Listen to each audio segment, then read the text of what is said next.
suggesting that we take our empty sets and we fill them with furniture and props and all the little things that make a world look lived in. So now we'd like to introduce you to the person responsible for heading up that department, Sophie Wieselet.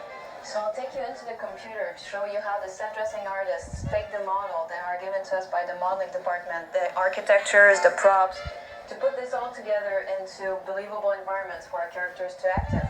This office is now closed.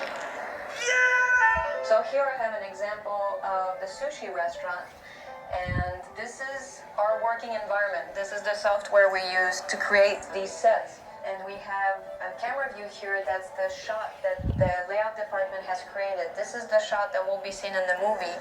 But I also have this other camera here that I can use to view the sets in different angle if that's easier for me to view the set from, for example, this angle. If I need to position a detail here, a piece of sushi on the plate, I can easily use that secondary camera to get in closer to have a better view. So I can take this sushi, and for example, if I wanted to put the sushi on its side, I could very well do that.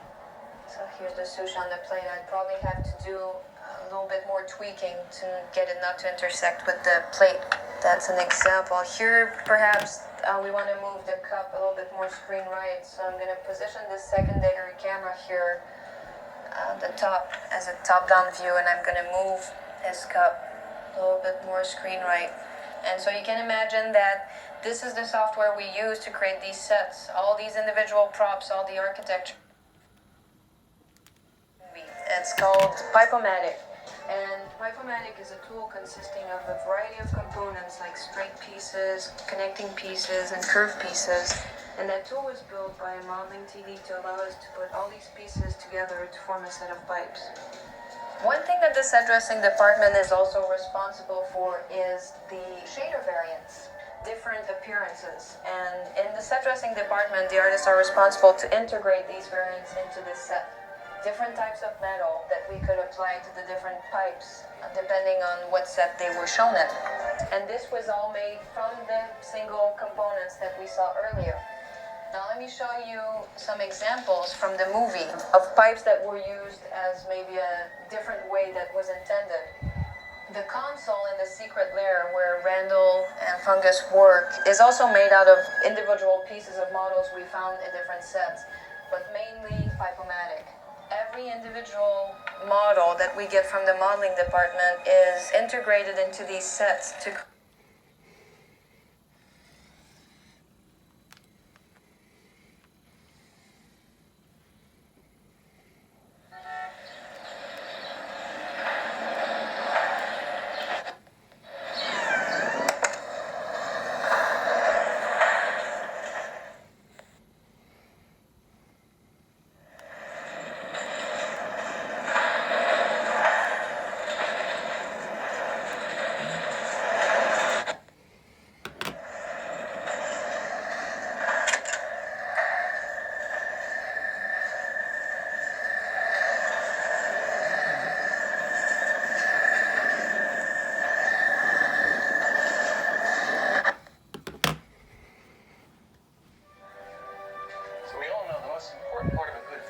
story.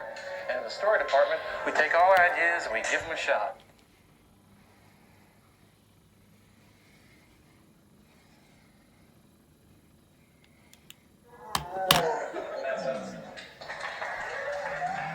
When you think of the word storyboarding, you really should say storyboarding, because what we do at Pixar is we'll throw something up on a storyboard and then take it down, analyze it, rip it apart, put it back together, and start over again. I've been on this film for 5 years since came up with it to when it's released.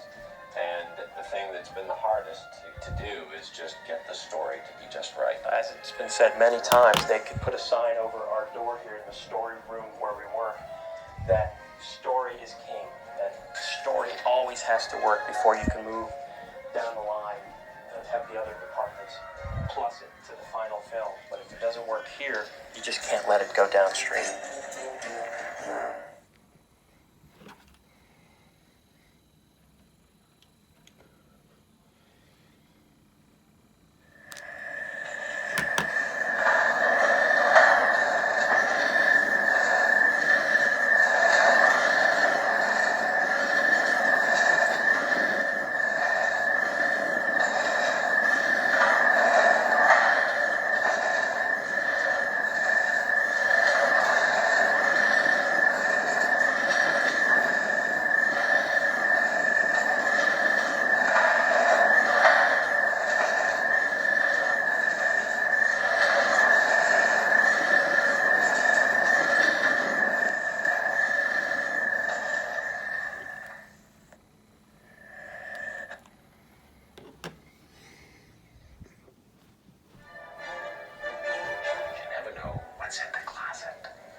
course, monsters have always been real. Whew, she's nuts.